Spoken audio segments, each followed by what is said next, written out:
You have to understand that, and this has been since the beginning of the fall, when Satan deceived the woman. You have to understand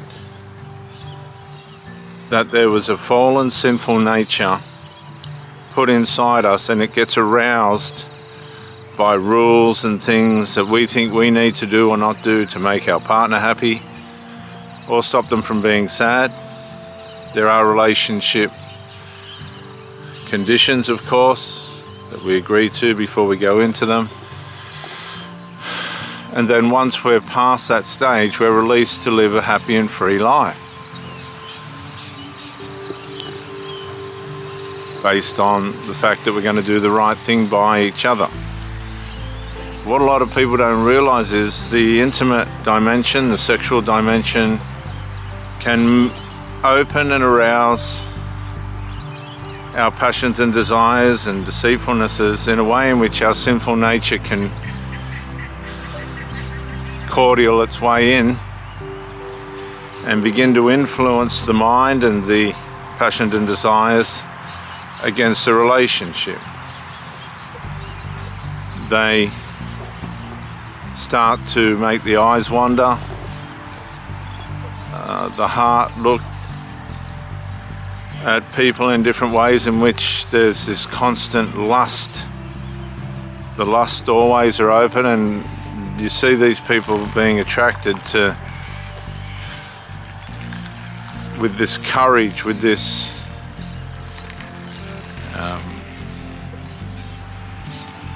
fearlessness that you would not normally see when you met this person. They were quite jovial but passive towards flirting. Now all of a sudden, through the intimacy and the sex and the arousal that comes with that, the sinful natures, as I said before, entwined into that, and all of a sudden this person thinks that they're Victor Matura or Ellie McPherson or one of these super models, actors, and this causes them to start to wander sexually, intimately. They start to wander.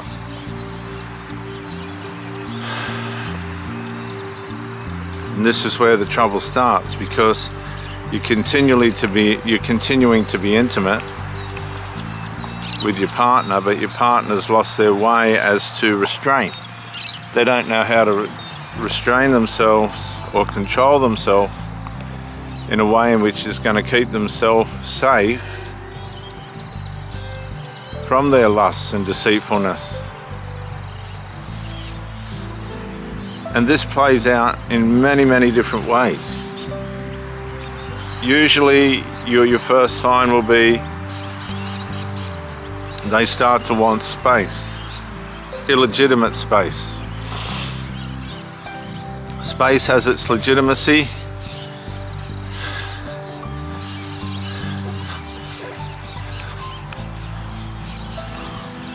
but it also has an illegitimacy. We all want space. Even Jesus needed space.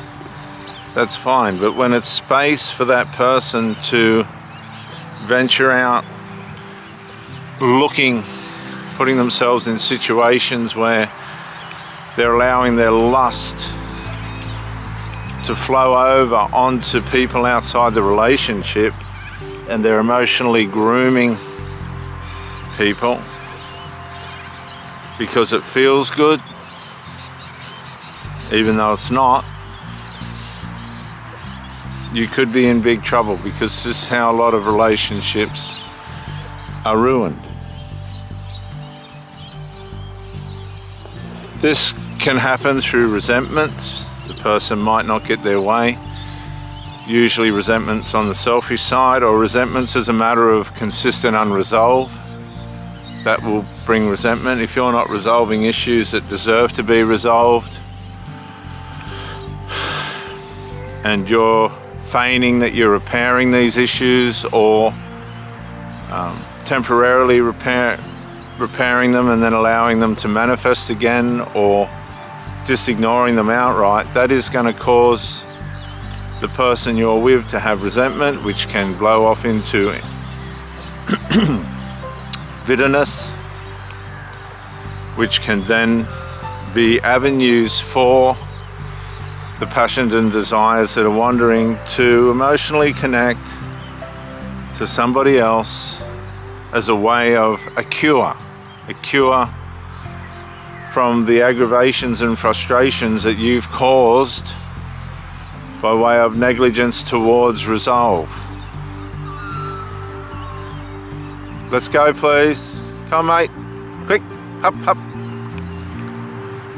Up, up, up. Here he goes. Up.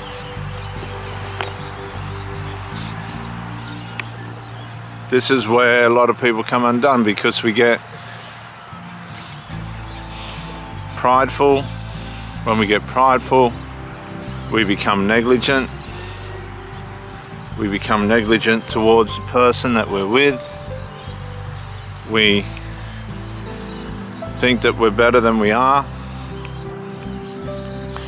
We start to diminish the faith and the trust that that person has in us. And all of a sudden, whilst being blinded to our own mistakes and errors, now we're having to undo the catastrophic damage that causes in the mind and the heart of the person that we're with. Yeah, you're still having intimacy, you're still living together, you're still raising the kids, you're still going through all the patterns of life that you've created for yourselves. But underneath there's an innate want to go beyond this part of life where you're at, because you've allowed infantile behavior to seep in. It could be drug related, alcohol related, could be religious related, it could just be the person has a record of doing this. Narcissistic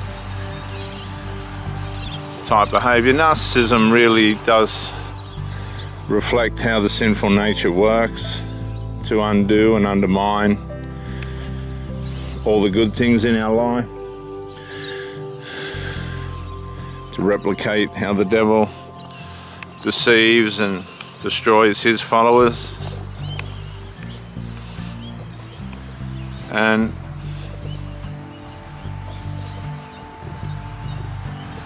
without a consciousness of the sinful nature and how its passions and desires work through our being,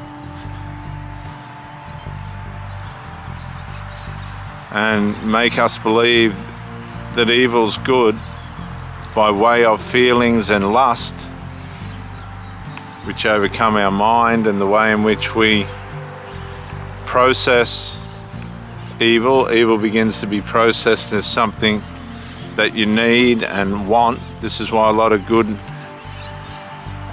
previously righteous and devoted people go wrong.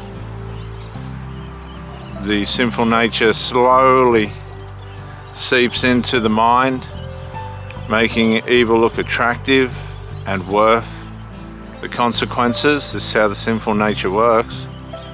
Some of it's not MPD and all these personality traits, some of it's just out and out the sinful nature doing its thing in the life and lives of these people.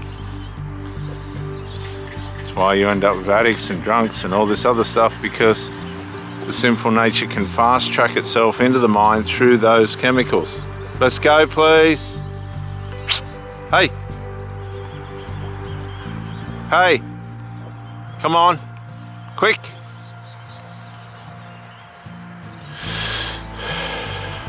He has these moments where he goes into rebellion. Let's go, please.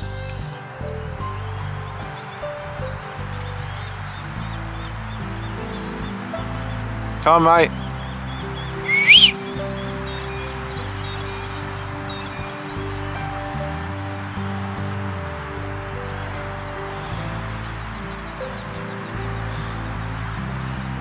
Come on, mate.